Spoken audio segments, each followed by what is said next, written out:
Expression isn't just speaking, it's presenting your structure. Core question: why does the power of expression come from internal clarity, not language ability? Have you ever had this experience? You have so many ideas in your head, but the moment you speak, it all gets jumbled up. It's not that you can't speak, it's that your ideas aren't in order. Expression isn't about using more words, it's about having a clear structure. Think about how teachers explain things. A good teacher can simplify complex topics. It's not because of their vocabulary, but because they know where to start and where to end. People who express themselves well have a roadmap in their minds. Each sentence is a point, and together they form a logical thread. When someone can't express themselves clearly, it's often not because they lack content, but because their thoughts are too disorganized. So, if you want others to understand you, don't start by practicing your mouth.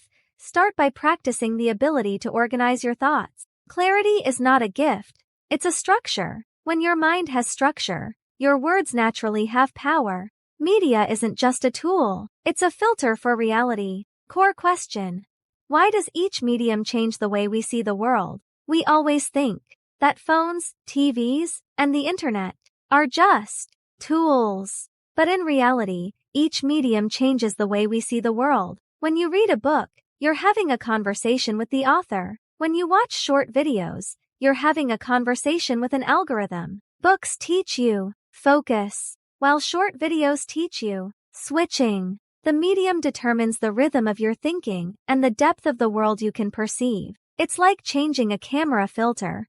The filter is different, and the same world changes its colors. So the same world in different media looks completely different. Media isn't neutral. It quietly shapes our perception. If you spend all your time on screens, the world you see will start to resemble the screen itself. The medium shapes reality, and the filter changes perception. What we see in the world is never as it is, but always the world adjusted by the filter we choose. Attention isn't fought for, it's attracted by structure. Core question: why does strong expression not grab attention, but instead make others naturally read your structure? Many people think the key to expression is grabbing attention, so titles become more and more exaggerated, and the tone gets louder and louder. But real powerful expression is not about catching someone's attention, but about making them want to keep listening. Attention isn't stolen, it's attracted by structure. Have you ever noticed?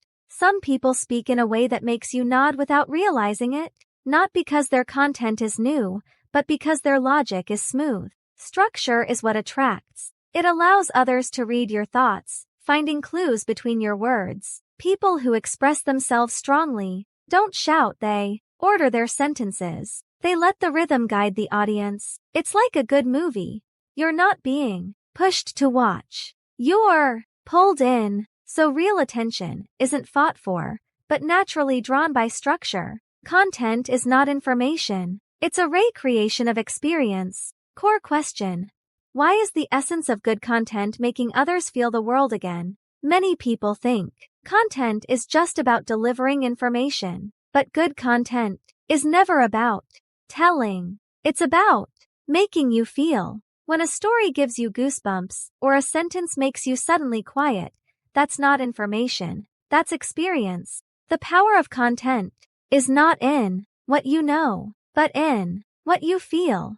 Information lets you understand the world, experience lets you re-enter the world. Real creators don't just output knowledge, they rebuild feelings. They make the audience smell the air, hear a sound, see a color, and in someone else's story, see themselves. So the core of good content isn't expressing an opinion, but awakening the senses. The self in the media age is the self that's presented. Core question: why is self-expression the same as self-construction? We live in an age where those who are seen exist, posting photos, stories, videos. It seems like we're expressing ourselves, but in reality, we're constructing ourselves. In the past, people left marks through memory. Today, people leave their presence through presentation. Every photo, every caption, answers a question. Who am I? In the media age, the self is no longer just inner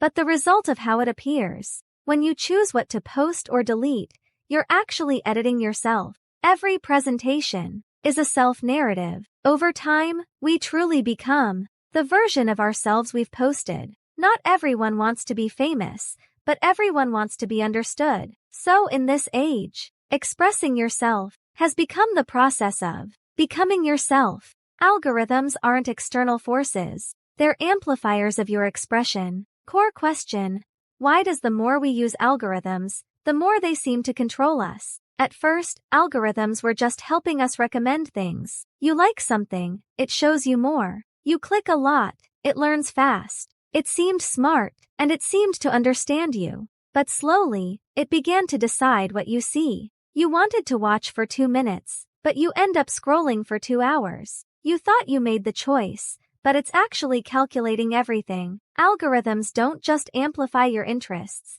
they amplify your emotions. If you're anxious, it shows anxious content.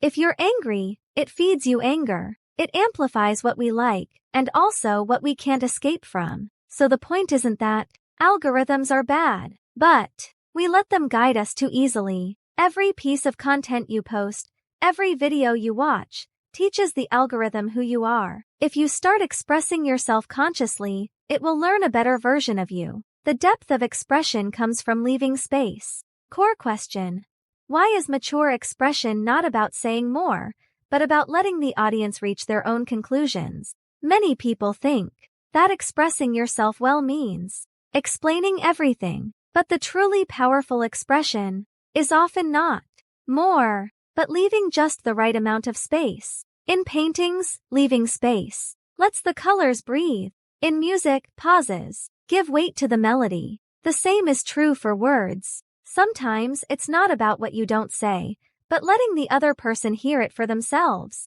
Good expression doesn't say everything, but says enough to make the other person continue thinking. Leaving space is not emptiness, it's an invitation for others to step into your rhythm. When you stop trying to explain everything, it becomes easier to be understood. The medium determines the shape of civilization's narrative. Core question: why isn't human thought shaped by content, but by the way content is transmitted? We always think it's content that changes the world, but actually, what changes the world is the way content is spread. When printing first appeared, knowledge was no longer for a few people. When radio and TV emerged, information could cover entire countries. When the internet came, everyone became a media outlet.